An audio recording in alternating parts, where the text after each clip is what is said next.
Bien, con sueñito, pero bien. Bueno, muy bien. No sé si el doctor Mauricio Uribe se conectó.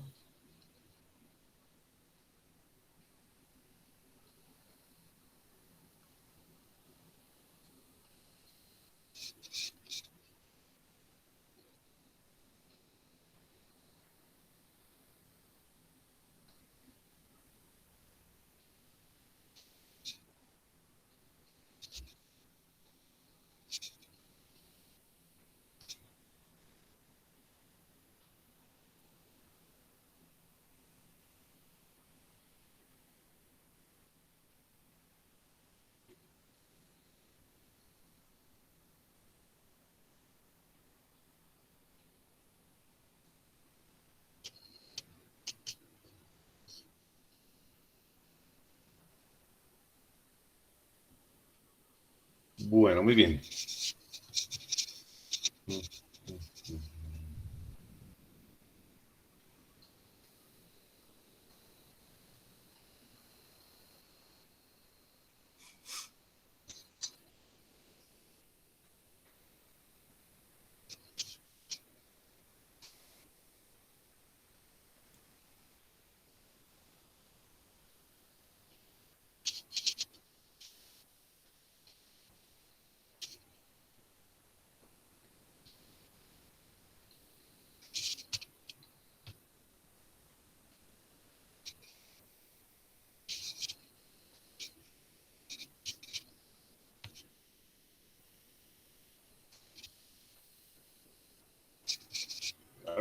¿Alcanza a ver la presentación?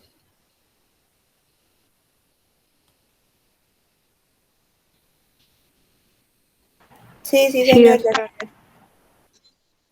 Bueno, perfecto. Entonces vamos a empezar con este tema. Este tema es un tema muy bonito y quiero que le ponga mucha atención porque aquí se resumen muchas cosas importantes de la obstetricia para que ustedes tengan en cuenta. ¿Por qué le tengo tanto cariño a este tema? Le tengo cariño porque cuando yo era interno, este fue el seminario que me tocó presentar cuando roté por ginecología. Pero en ese momento no había PowerPoint. Era tomándole fotos con una cámara a la pantalla del computador para después colocarlas en una diapositiva y después presentarla en un proyector. Y la novedad del momento era que le podíamos colocar a la diapositiva colores en el fondo. Entonces eran rosados, amarillos y azules. Pero gracias a la tecnología, pues ya podemos hacer presentaciones bien bonitas. Embarazo prolongado. Primero, tenemos que definir qué es un embarazo prolongado. Un embarazo prolongado es el que dura 42 semanas. O sea, el término llega hasta las 41.6, el postérmino sobrepasa las 42 semanas. Pero para mayor facilidad son 294 días a partir, ojo, a partir del primer día de la regla. Ahí empieza a contar. Ahí empieza a contar las semanas de gestación. 294 días a partir del primer día de la menstruación. Entonces, aparecen las estadísticas. Y las estadísticas nos dicen que la proporción de los nacimientos a las 42 semanas o más de 42 semanas, esos diagnósticos en el 6.4% fueron basados únicamente con la fecha de la última regla. Pero yo les insisto tanto en que ustedes tienen que ser expertos en sacar la fecha de la última regla. Y cuando una paciente tiene reglas regulares y no ya ha estado planificando y no ha tenido alteración del ciclo menstrual, la fecha de la última regla es la, mm, la cuenta más precisa en cuanto a la edad gestacional. Entonces, si me da más de 42 semanas o más de 294 días, ahí estamos hablando de un embarazo prolongado con las implicaciones que esto tiene. Y solo el 1.9% de los diagnósticos fue basado por ecografías. Y como las estadísticas no mienten, uno lo que ve es que más frecuentemente, por no decir el 100%, los médicos estamos haciendo las cuentas con la primera ecografía que tenemos. Pero la ecografía tiene un margen de error, así sea de días, y eso nos cambia el diagnóstico. Entonces, tenemos que aprender a hacer bien las cuentas. Y esta gráfica nos lo resume todo con algo supremamente importante. La línea de abajo nos demuestra que a partir de la semana 42 empieza a subir la curva de mortalidad perinatal por 1000 nacidos vivos. La curva de abajo, que es la roja. Pero la arriba, si ustedes ven, se dispara. ¿Por qué se dispara? Porque si a las 42 semanas nosotros le estamos sumando patologías como hipertensión gestacional, desproporción cefalopélvica, malformaciones congénitas o anoxias inexplicables, inmediatamente la curva se dispara. Es muy importante decir que nosotros tenemos que ser muy conscientes de lo que estamos viendo en nuestra consulta de urgencias. Es como yo les digo a los estudiantes, cuando a ustedes les llegue a consulta de urgencias de su sitio de trabajo o del hospital, una paciente con 40 semanas de gestación, con una hipertensión inducida por el embarazo, resuélvala. ¿Qué está esperando? Si usted no la está resolviendo, a ese embarazo que llegó a las 40 semanas con una patología adicional, usted lo que está esperando es la crónica de una muerte anunciada, que es una obra literaria de García Márquez. Si a usted a las 40 semanas le llega una paciente con 2 cesáreas anteriores y usted se pone a esperar, está esperando una crónica de una muerte anunciada. Si usted a las 40 semanas tiene una paciente con una diabetes gestacional, está esperando una crónica de una muerte anunciada. Resuelva, póngase las botas y el overol, pero resuelva este tipo de paciente. Otro caso es la paciente que tiene 40 semanas, primigestante, sin ningún factor de riesgo, con buena pelvis, con buen tamaño del feto. Usted puede esperar un poquito siempre y cuando tenga los controles pertinentes. Si ustedes se acuerdan de la primera clase que yo les di, el embarazo se controla hasta las 36 semanas, cada 4 o 6 semanas. De las 36 a la 40, cada 2 a 3 semanas. Pero después de la 40, cada 1 o 3 días. ¿Por qué razón? Porque los estudios que vamos a ver ahorita nos demuestran que de cierta manera a partir de la semana 38 puede empezar a haber una insuficiencia placentaria. Y esto es lo que vamos a obtener con un feto posmaduro, si es que el feto no tiene ninguna alteración adicional y fallece después de las 42 semanas. Es un feto que ustedes van a ver que es con piel arrugada, con unas placas descamativas en la piel, ¿sí? Un cuerpo largo, delgado. ¿Qué indica ese cuerpo largo y delgado? Que el bebé tuvo que buscar energía de su propio cuerpo para poderse mantener vivo. Que la circulación placentaria y la placenta por su envejecimiento ya no le pudo aportar lo que necesitaba. Entonces tuvo que tomar de su grasa para poder subsistir y obtener energías. Entonces un niño largo y flaco, normalmente nace con los ojitos abiertos, con las uñas largas, por su madurez avanzada. Entonces lo van a ver así. Niños que nacen meconiados, cuando ustedes ven las placentas, son placentas envejecidas, calcificadas, con muchas situaciones adicionales, incluso con un oligoamnios. Recuerden, muchachos, y métanse en la cabecita, paciente de más de 40 semanas que llega a un servicio de urgencias y ustedes le piden un monitoreo fetal sin estrés, no están valorando la suficiencia placentaria, que es lo que ustedes necesitan saber en ese momento. Para ustedes saber si hay una suficiencia placentaria adecuada, tienen que hacer un monitoreo con estrés, producirle contracciones, bien sea por oxitocina o por estimulación del pezón. Si no, ustedes no están haciendo una prueba para ver qué suficiencia tiene la placenta para un trabajo de parto.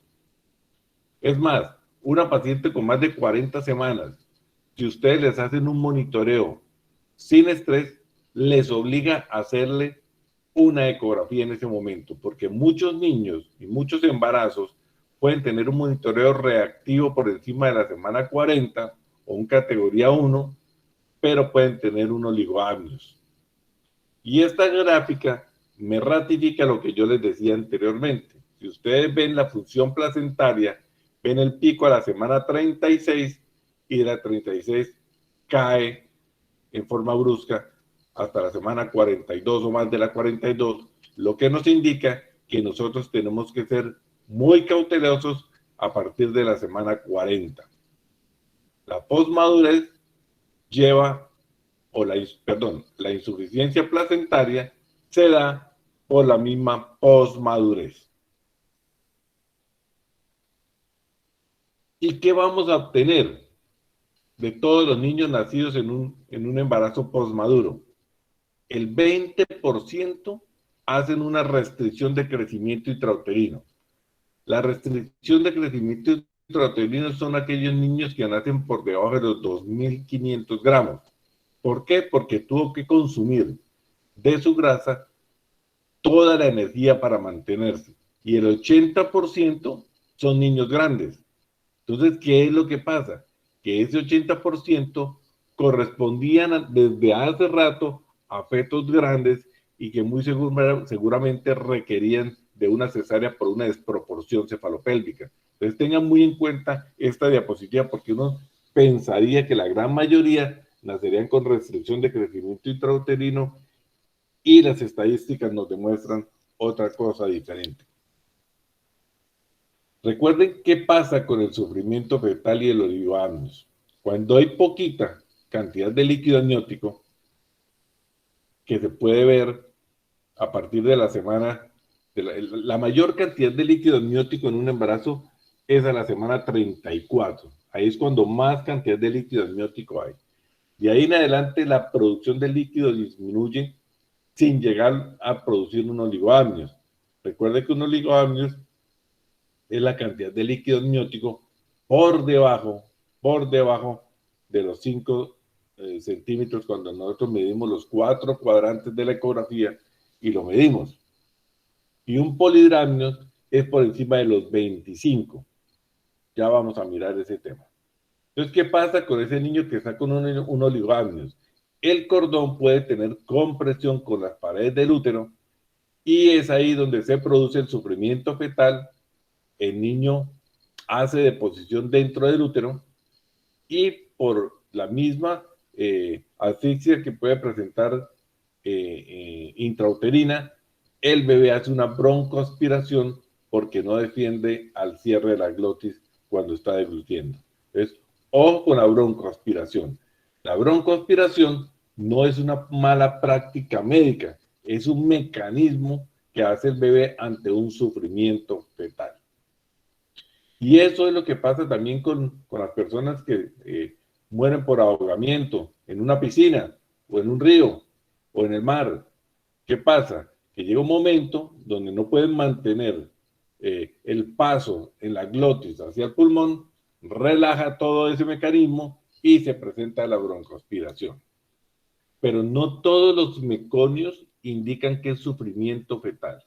Ojo con eso, porque ustedes hacen una amniotomía y un líquido meconiado clarito, entonces ya sufrimiento fetal. No, hay otros mecanismos que producen secreción meconial. Entonces, hay complicaciones y las complicaciones en el embarazo pueden estar asociadas a la disminución del líquido amniótico, lo cual incrementa el riesgo fetal. Ya se empieza a producir un oligoamnios. Y si también hablamos por el otro lado que muchos de esos niños son macrosómicos, podríamos estar sospechando una cesárea desde la semana 40. Entonces no se justificaba llevarlo hasta la semana 42, cuando si usted hizo un control prenatal adecuado y la paciente consultó por urgencias y usted tuvo la posibilidad de hacerle una ecografía y cuantificar el peso y que era un peso grande, no la haya llevado a una cesárea.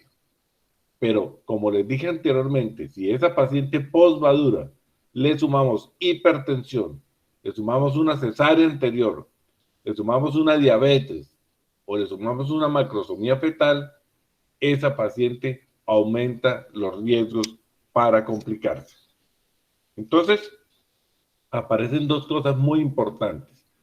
Uno, que es el embarazo prolongado, fisiológicamente prolongado, y el patológicamente prolongado. ¿Cuál es la diferencia? Que el fisiológicamente prolongado es ese embarazo que llegó a la semana 42 o pasó a la semana 42, pero tiene una buena reserva placentaria. Por eso es que yo llamo la atención ahí que tenemos que hacer monitoreos con estrés, porque tenemos que identificar si la placenta está suficiente o no está suficiente. Y el patológicamente prolongado es aquel que sí le identificamos una insuficiencia placentaria. Ojo, porque la diferencia es grande. Uno puede ser el fisiológicamente prolongado, permitirle una inducción porque la placenta está suficiente con una inducción controlada, pero el patológicamente prolongado, ustedes entenderán que no tiene la capacidad para poder soportar un trabajo de parto. ¿Cómo es el manejo de este embarazo prolongado? Acuérdese, intervenga la semana 41-42, más si las condiciones del parto están dadas. Intervengan. Cuando yo digo intervengan, no necesariamente tiene que ser una cesárea. Puede ser una inducción controlada. Si tenemos un bicho favorable, más de 6 o 7 puntos, podemos hacerle una inducción controlada, supervisada con monitorización permanente y tener un parto normal sin complicaciones y sin secuelas para el feto. Haga una evaluación fetal, evalúe desde todo punto de vista, ecográficamente, laboratorios, peso del bebé, búsquele a ver si no tiene malformaciones congénitas, condiciones de la placenta, no solo ecográficas, sino también con monitoreo. Haga una evaluación muy completa y de acuerdo al bicho decide si le hace una inducción del trabajo de parto o, señores, si no hay ninguna posibilidad, termine ese parto por cesárea, pero no espere más porque la está llevando a un sufrimiento fetal y, ¿por qué no, a una muerte fetal? Y es donde aparece el bicho, que ustedes ya lo conocen muy bien. Son 5 parámetros que ustedes miden. La puntuación es de 0 a 2 puntos. Y los parámetros son dilatación, borramiento, consistencia del cuello, posición del cuello y encajamiento. Entonces ustedes entenderán que si ustedes tocan una paciente a la semana 42 y tiene un cuello cerrado, largo, duro, posterior, con presentación flotante, no tiene ninguna indicación, no tiene ninguna puntuación para un bishop adecuado para una inducción. Pero si ustedes encuentran una paciente con 2 o 3 centímetros de dilatación, un borramiento del 90, del 100%, una presentación encajada, un cuello blando y un cuello central, tiene toda la puntuación necesaria y requerida para hacerle una inducción del trabajo de parto. Entonces es donde decimos que un bicho por debajo de 7 puntos no es favorable para la inducción. Y ahí está el éxito, si pega una inducción o no pega una inducción. Pero nosotros podemos hacer maduraciones cervicales, ahorita con el uso de las prostaglandinas en gel. Esto nos ayuda a dilatar un poquitico el cuellito hasta los 2 o 4 centímetros antes de iniciar el trabajo de parto y ahí sí colocar una inducción del trabajo de parto.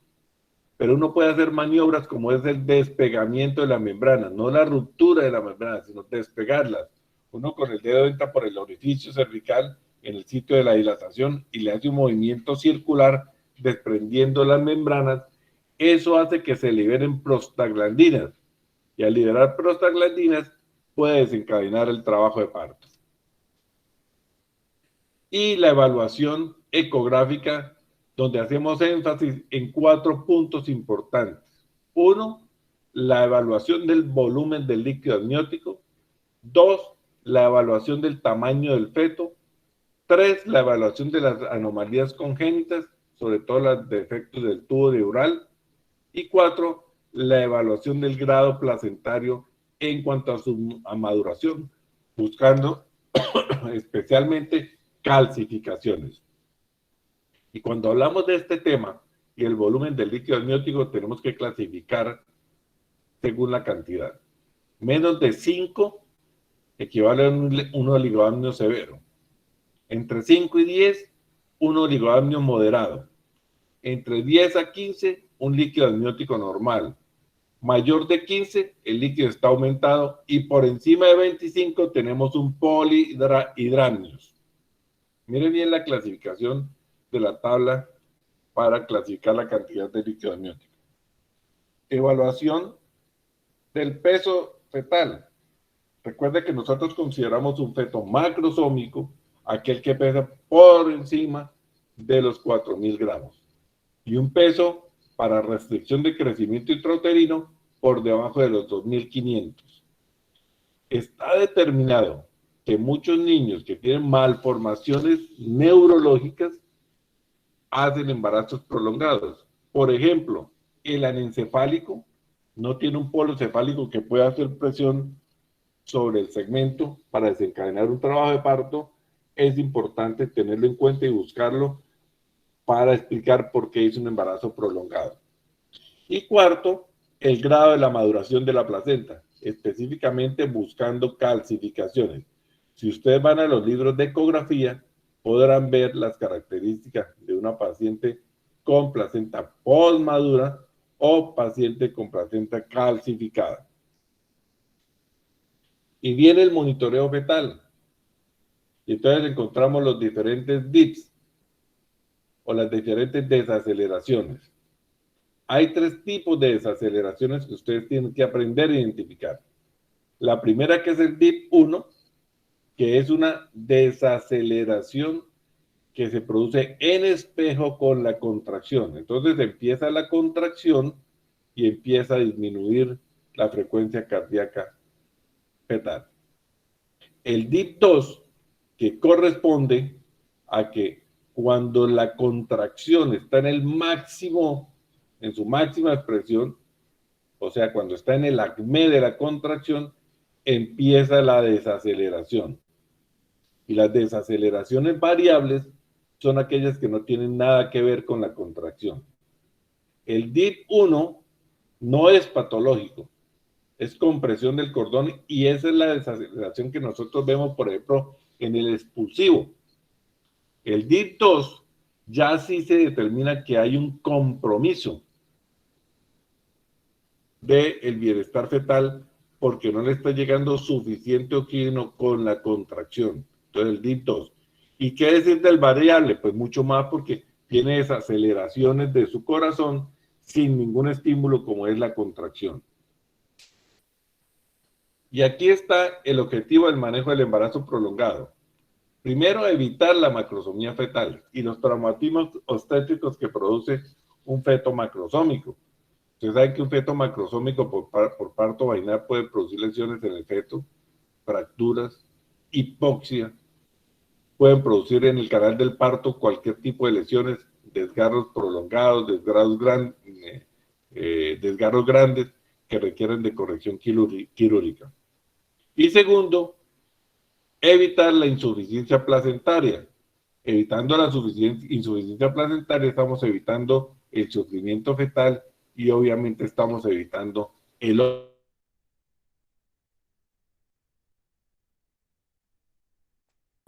las técnicas de inducción del trabajo de parto pueden iniciar en un despegamiento.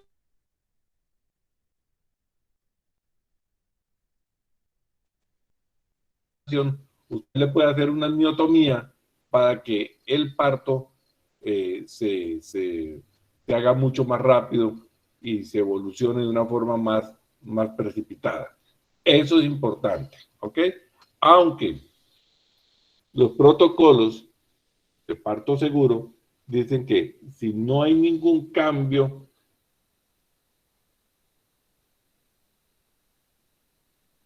que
si nosotros colocamos, si nosotros colocamos Doctor, y no la controlamos durante todo el trabajo de parto, no estamos haciendo una buena inducción, estamos llevando doctor, una distosia de conducción. ¿Sí? es que se le cayó la presentación, o sea, se salió y volvió a entrar, se le cayó el internet. Pero ya entró, sí. Sí, pero no dejó de compartir y quedó hablando solo una parte. ¿Hasta dónde? O sea, vuelvo a compartir pantalla porque como se salió, pues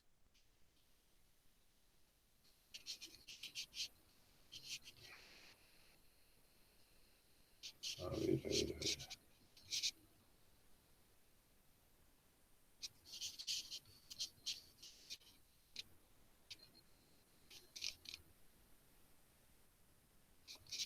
Pero sí me escucharon, ¿sí? no, No, se señor. paró. No, no, señor. ¿Hasta dónde llegaron?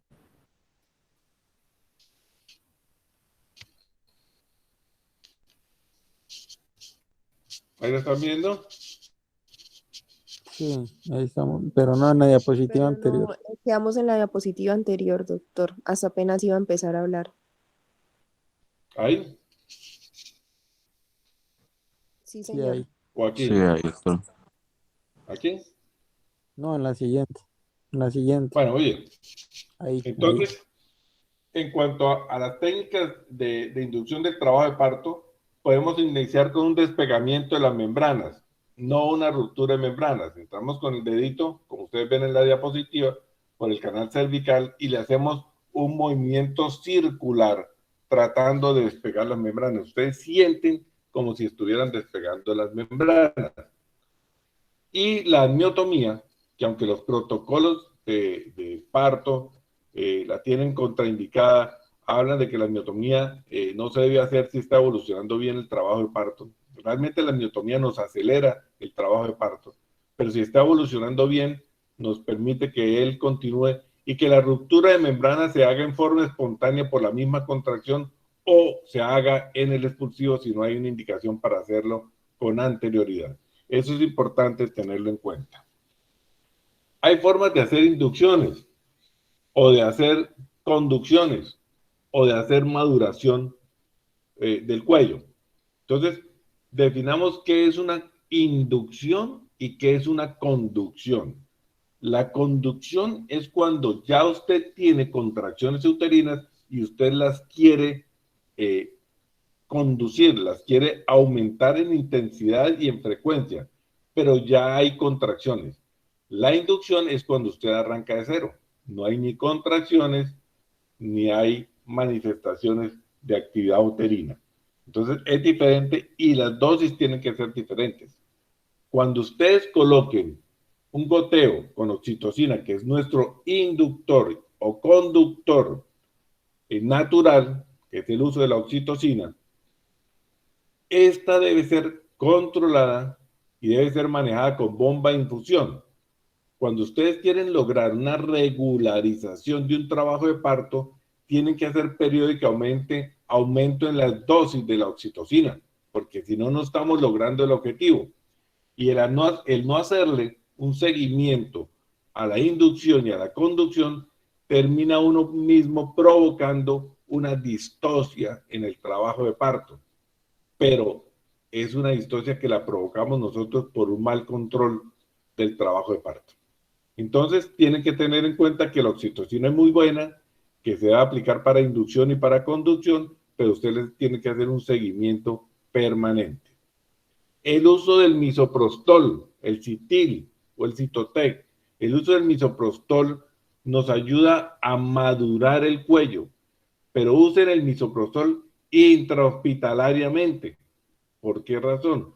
Porque ellos tienen la capacidad de producir una policistolia, y al producir una policistolia, la paciente, el bebé no se recupera en su oxigenación entre contracción y contracción y termina llevando el feto a un sufrimiento fetal. Entonces, ojo con estas indicaciones que yo les estoy dando. Normalmente, para maduración del cervix, utilizamos 25 microgramos de misoprostol intravaginal o intracervical.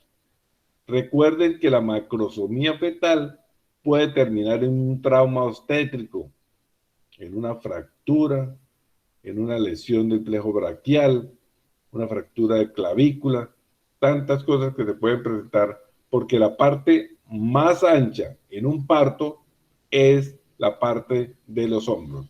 ¿Listo? Y aquí vemos esta diapositiva, y si ustedes se ubican en la semana 38, verán cómo a partir de la semana 38 hay un descenso en el líquido amniótico de manera importante. ¿Ok? Entonces, fíjense cuando llega a la semana 44, cómo han bajado los niveles de líquido amniótico. Por eso les hablo y les insisto tanto en valoración del oligoamnios como parte de toda esa evaluación que ustedes tienen que hacer a un embarazo prolongado. Entonces recuerden los 4 puntos que ustedes miran por ecografía. 1, cantidad de líquido amniótico. 2, características de la placenta. 3, buscando malformaciones congénitas. Y 4, se me está olvidando el 4, peso fetal. El tamaño. Peso fetal. Peso fetal, cantidad de líquido amniótico, maduración de la placenta, malformaciones congénitas. Son los 4 ítems que usted ve por ecografía en un embarazo prolongado. Complicación médica obstétricas. Cuando la madre tiene complicaciones como hipertensión, se lo vuelvo a decir, cesárea anterior y diabetes, no permitan que el embarazo llegue a la semana 42. Resuelva, intervenga, solucione. No necesariamente tiene que ser por cesárea, pero sí por la vía que sea mucho más fácil de definir este parto. Ustedes tienen la concepción que una preeclampsia, la solución y el tratamiento definitivo es operarla. No, si usted tiene una paciente preeclántica severa y tienen un índice de bicho favorable, permítanle un parto vaginal. Problemas fetales asociados en el embarazo prolongado. Volvemos y repetimos.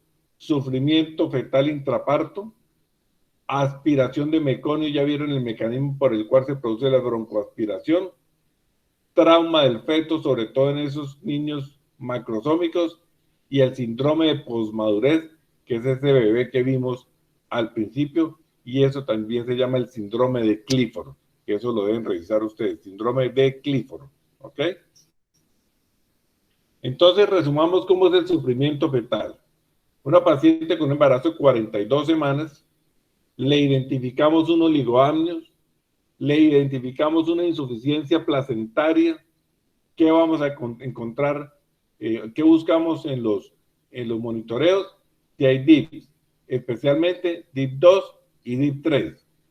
¿Y qué tan profunda y qué capacidad tiene respuesta el feto ante la bradicardia fetal que produce estas desaceleraciones en el embarazo prolongado? Entonces, esto es un manejo de una patología que va a ser muy frecuente en su consulta, que usted tiene que aprender a hacer el diagnóstico, que tienen todas las herramientas aquí, como lo vimos en la clase de hoy, para hacer un diagnóstico oportuno y adecuado a esta patología. ¿Alguna pregunta, muchachos?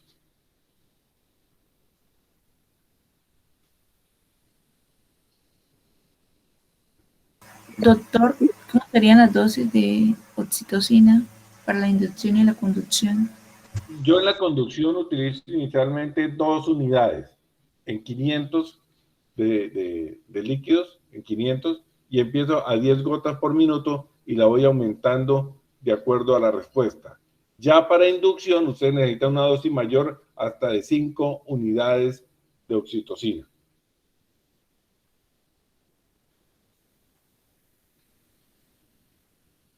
Entonces, ustedes pueden hacer el cálculo.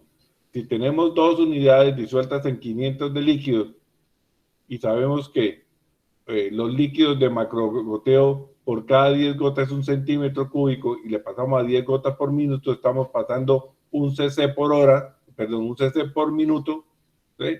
Ustedes pueden determinar qué cantidad de oxitocina hay en ese cc de líquidos endovenosos. Profe, una pregunta. Señor. ¿Qué tan común es el uso de oxitocina con iosina? A ver, eso es muy frecuente. Eso es muy frecuente. Hay controversia sobre eso. A ver, si ustedes ven, la iosina es un analgésico que se utiliza para fibras musculares lisas. ¿De acuerdo? ¿Y cuáles son las fibras musculares lisas? Las de las glándulas, las del útero. No. Las fibras De los musculares intestinos. lisas son intestino. Entonces, ¿para qué es buena la oxitocina, la iosina? La iosina es buena para los cólicos, ¿o no? Para los dolores abdominales, ¿de acuerdo? Pero si usted se pone a revisar, las fibras musculares del cuello y del útero no son lisas. Entonces no tendría ningún efecto. Pero algo vemos nosotros de respuesta en el uso de la iosina para ablandar el cuello y que se permita un parto con mayor facilidad. Ahí podemos utilizar también el tramadol, ¿sí? Pero lo más efectivo y lo que nosotros deberíamos implementar y utilizar es la analgesia obstétrica. A los 4, 5, 6 centímetros de dilatación, colocar una peridural analgésica, no anestésica, porque la analgésica es la que nos disminuye el umbral del dolor, pero nos permite que el trabajo de parto siga desarrollándose. Pero si usted pone una peridural anestésica, como si fuera para una cesárea, le quita a la paciente la capacidad de la contracción porque duerme las fibras musculares y además pierde la sensación del pujo porque no tiene cómo desarrollar ese mecanismo porque los músculos los tiene bloqueados en ese momento. Entonces viene la importancia de lo que estamos hablando. ¿Por qué nosotros en el hospital no podemos tener esa analgesia obstétrica? Porque ustedes verán el volumen de trabajo que tenemos y no alcanzarían los anestesiólogos para colocarles analgesia obstétrica a todas las pacientes. Entonces nos tenemos que valer a veces, aunque no está indicado según el protocolo, el uso de analgésicos de este tipo para el trabajo de parto. ¿Otra pregunta?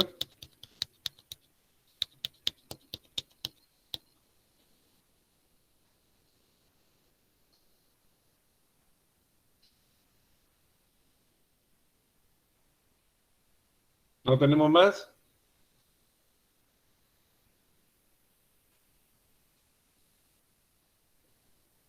No, doctor, al parecer no. Bueno, les agradezco la paciencia. Es un ejercicio bonito el haber revisado el tema del embarazo prolongado. Revisen el tema un poquito más y cualquier cosa vamos viendo en consulta externa. Que tengan un feliz día, un fin de semana bonito y se cuiden. Hasta luego, Gracias, profe, doctor. gracias. Feliz día. Gracias, doctor.